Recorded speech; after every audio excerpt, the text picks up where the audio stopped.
But frankly, the man of the hour is the guy that is seated to my left. Welcome the new head coach of the Indy 11, and Sean McAuley. Thank you, Greg. I know it has been a whirlwind for you over the course of the last couple of weeks. Just what has it been like drinking from the fire hose and hitting the ground running here? It's been really good, and I want to say thank you to the BYB for the warm welcome, the gifts, they'll be cherished. And, you know, I thank you for your support in advance of what we're going to try and achieve.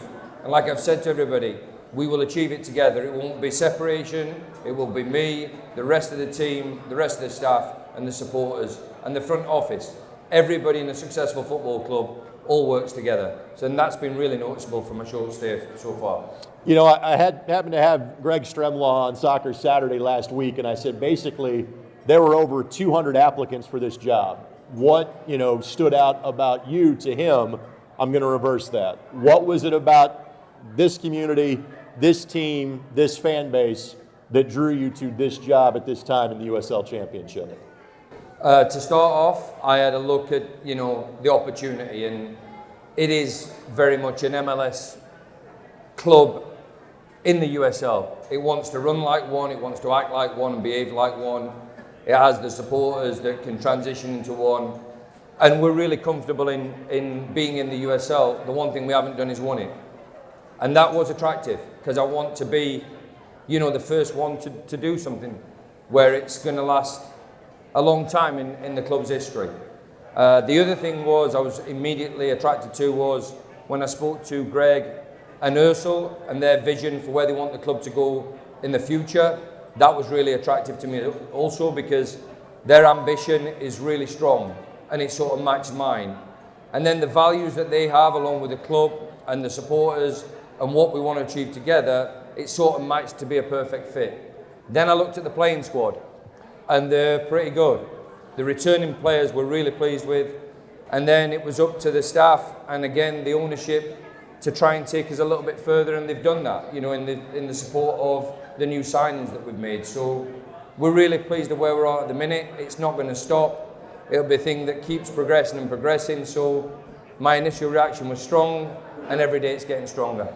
We're going to talk about the guys that are here and the squad in general over the course of the next 30 minutes or so. And again, if you're a habitual listener to Soccer Saturday, first of all, thank you. You keep me employed. Secondly, you told a hilarious story. I want to make sure that the entirety of the group hears. So, and you and I were recounting this when we rolled in tonight. You got to play against the Indiana Blast while playing for the Portland Timbers in 2002, and you decided to go for a jog, and it kept going for a while. Explain that to the audience if you don't mind. So when Greg asked me, you know, my initial impressions of Indy, my first impression was back in 2002, and it was playing in the USL, and I'd never been used to, after playing in the UK and in England and Scotland, I'd never been used to back-to-back games, playing on a Friday and then a Saturday, or a Saturday and a Sunday. So I played on the Friday night, we travelled, and then I played on the Saturday. I was going to play on Saturday against Indy Blast, and I thought I'll get myself going again, so I went for a jog. I thought I'd just go a jog, and we were staying at the hotel next to the racetrack. So I just thought, I'll come out, I'll turn right, I'll take the next right, and I'll be back at the hotel front door. Well, I turned right, and then I turned right again, and then we got seen again. Until I went to a gas station, and I went in, I said, listen, I need to get back to this hotel, and the lady behind the desk said, you're miles away, you're not going to make it back. Fortunately, a car pulled up, and it was a player who was having a tryout with us, was filling up with gas, and he drove me back, and I would never have made it. I still played the game, but we lost, I think, 1-0. Probably my fault. Thankfully, we ran him ragged around the Indianapolis Motor Speedway that day, and it also shows you how far we've progressed as a soccer country, that story was all of 22 years ago, because the thought of playing on back-to-back nights seems like a century ago. You touched on, you know, it's this unique situation where a core of players comes back, in theory, to play a bit of a different style. So we had many questions submitted by members of the Brickyard Battalion, and questions that you and I have talked about in a couple of different chats as well. There's how you want the team to play as a coach, but there's also then coaching to the pieces that you have assembled. So I guess just your thoughts on that blend of, hey, here's how I want to play, but here's the pieces that I've got. How does that match in your mind? Obviously, you have to, it's a reevaluation of everything. You know, you've got in your mind you want to play a certain way. And the players have to adopt the way you want to do it, but I've also got to recognise their strengths and weaknesses to be able to win football matches, soccer matches. In looking at the squad, I knew they could do what I wanted them to do. And I have a style of play that is different to what they were doing in previous seasons. That's not to say they can't do how I want them to play. We're going to nail down over the next couple of weeks exactly how we do want them to play, but in terms of style, my biggest thing is, and I've had this from when I was a young player, the players have to turn up and play and perform exactly how a supporter would do if they got the chance to wear the shirt. And that is simple. You run, you tackle. Uh-oh. Keep going, you're good. You fight, you challenge for every ball, you try your best to score a goal, and make sure you try your damn best to stop a ball going in your own net. It is that simple.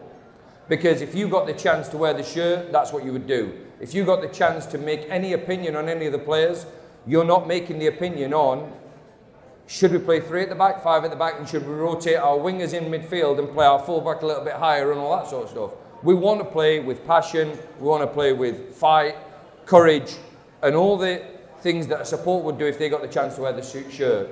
Now, we're professionals and we're playing against a professional team. We then have to understand different tactical formations. We have to address what the opposition can do, and that's our job on a daily basis, Monday to Friday. On a Saturday, I expect us to go towards the opposition's goal a lot quicker, a lot faster, and especially at home, I want to make sure that when the supporters leave, they want to come back again. Sounds like a pretty good answer to me. One of the things that any new coach in any sport will talk about is buy-in. Are the players buying in to what you're teaching, to what you're selling? And I realize you've been together with this group for about 3 days at this point. What's the level of buy-in you've seen from the guys so far? The good thing is I've known a lot of the players before, and I've worked with some of the players before as well, a couple at the table, so I know exactly what they're all about.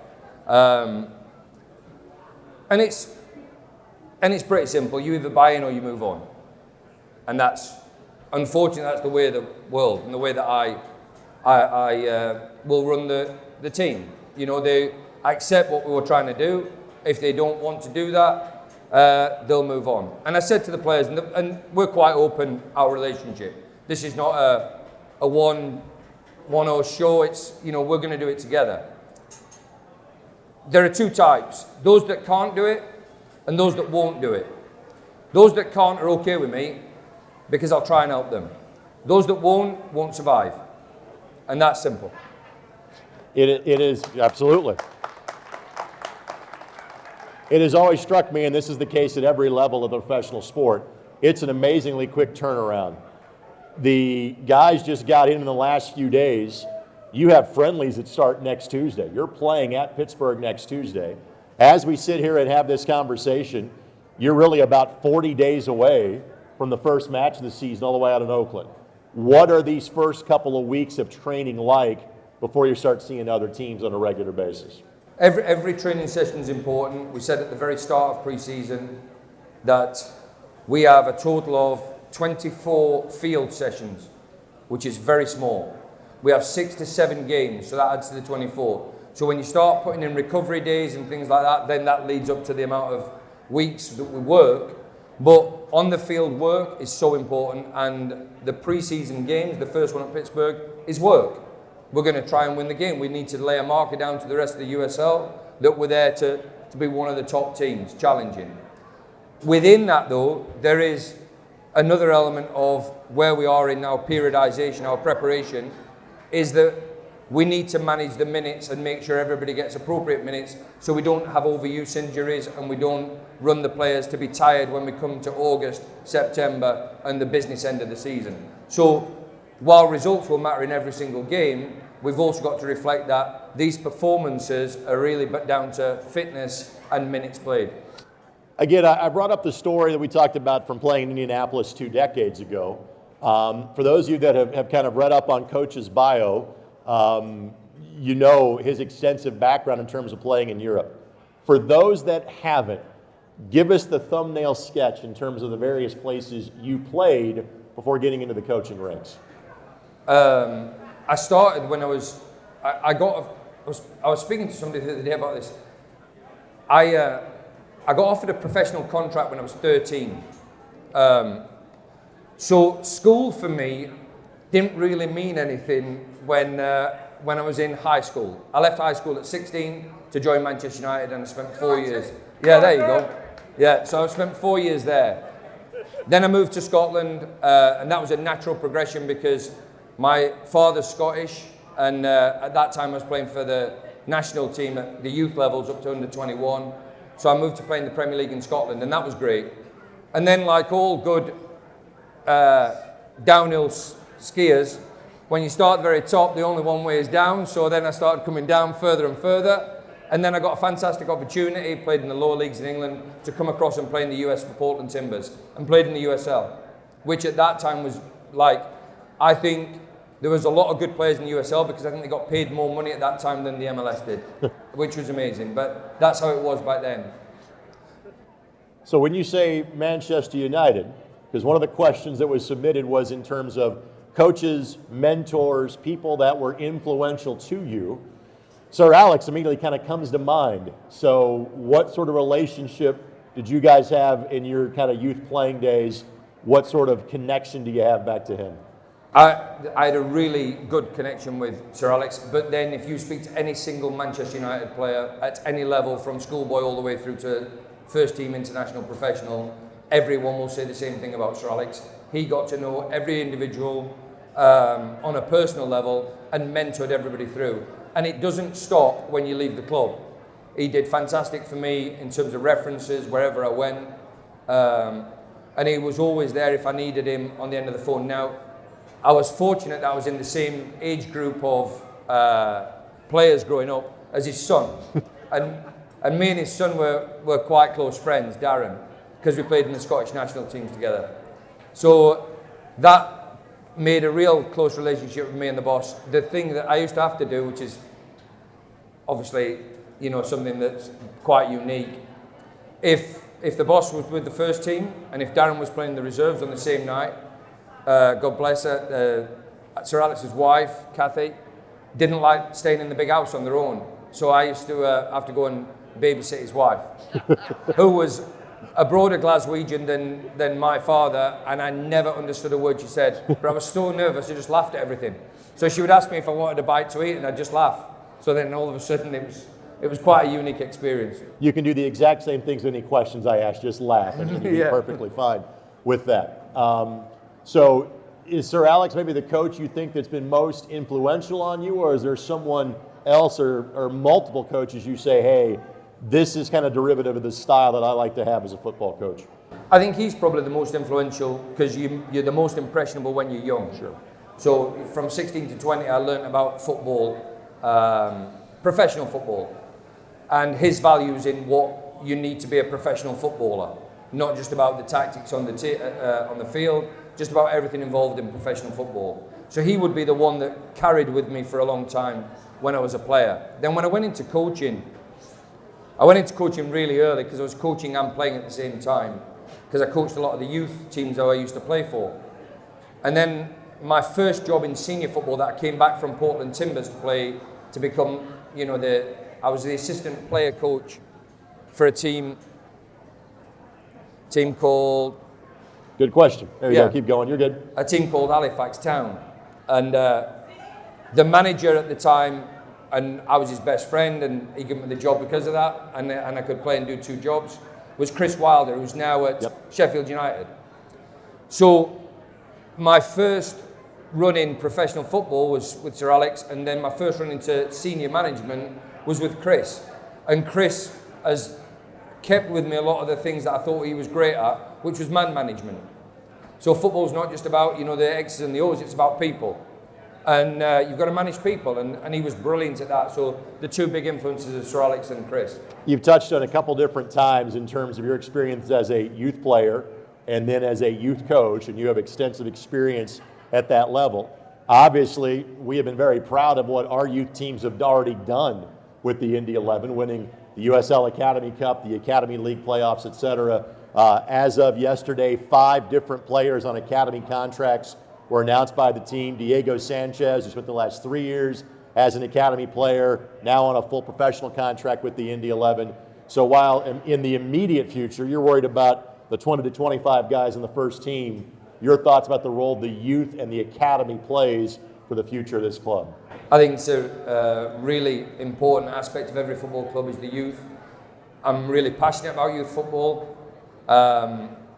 There's a way of working with the youth players and the academy players that come in. I don't think you can put a time on development, although I do think that the development needs to take time.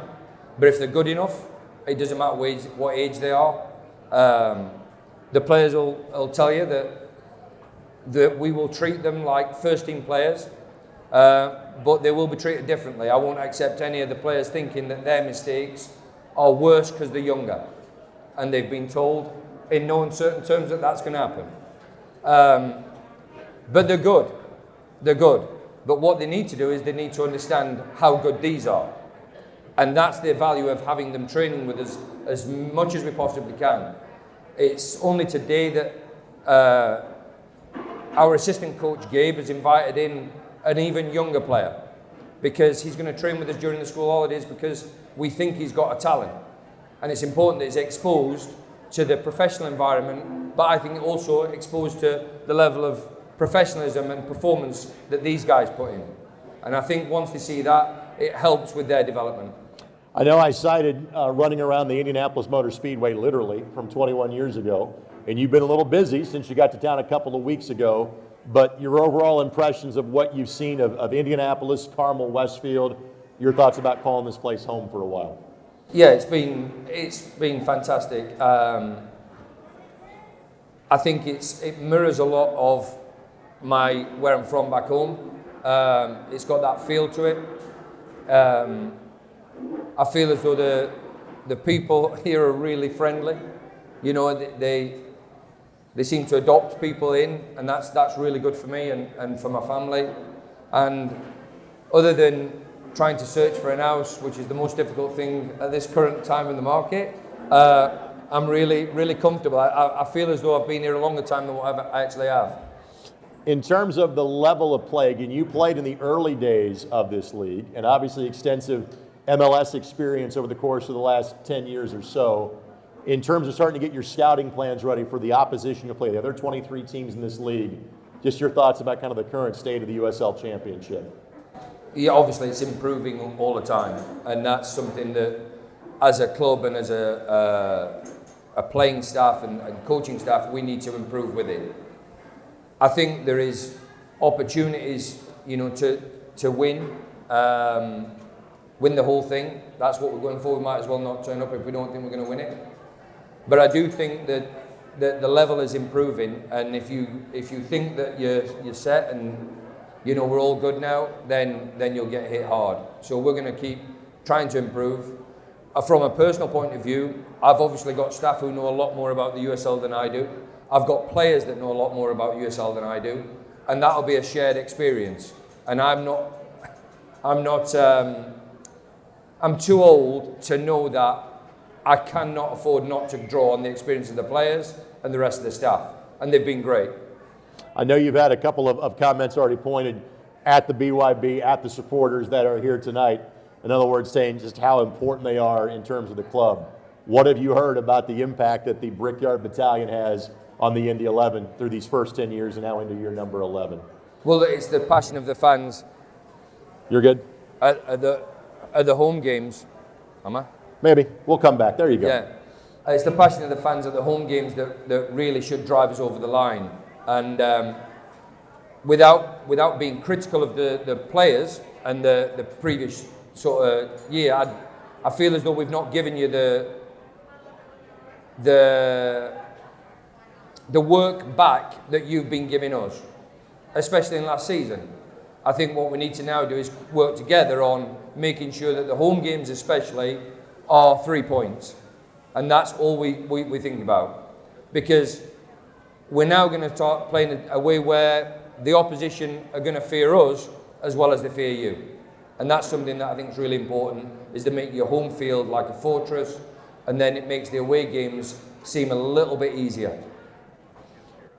First road match, in terms of the ones that count, going to be on March 9th. First home match, of course, on March 23rd. Almost all the matches now are Saturdays. I think we got one midweeker in August. We've got a Sunday match coming up in August as well. Season extended by a couple of weeks, so it's even more Saturday matches. All those Saturday matches, of course, being 7 o'clock kickoffs. I'm going to open it up for a couple of questions from the floor here in a matter of moments, but simply anything else, kind of for the group before we open it up for some questions? I just think that's, what you've just said there. The season's going to be a long season, and there'll be ups and downs. There's no doubt we're not going to be the first team in the world history of football probably to win every single game in the season. So we are going to lose. I know, it's amazing. We're gonna come up against some adversity, and that's the moment that we have to stick together, both ourselves as players and coaches and supporters. And I think when you're talking about seasons and being a long season, I really appreciate everybody. Are we good? Give it a try. Yeah. I'll keep talking until the microphone comes back on. There you go. Yeah, there you go. I really appreciate everybody who's getting season tickets. So important. Coming and getting your tickets is really valuable. Appreciate the staff being here who are selling the merch and the tickets. And it's important that from now, as we move forward, we do it together. Because I do look at clubs, and United is a prime example. I see a disconnect between supporters and players. I see a disconnect between players and management, and a disconnect between the management and the ownership. Successful clubs don't have that. And I see when it's fractured, you become less and less successful. So we've got to make sure that never happens, and we move forward as one.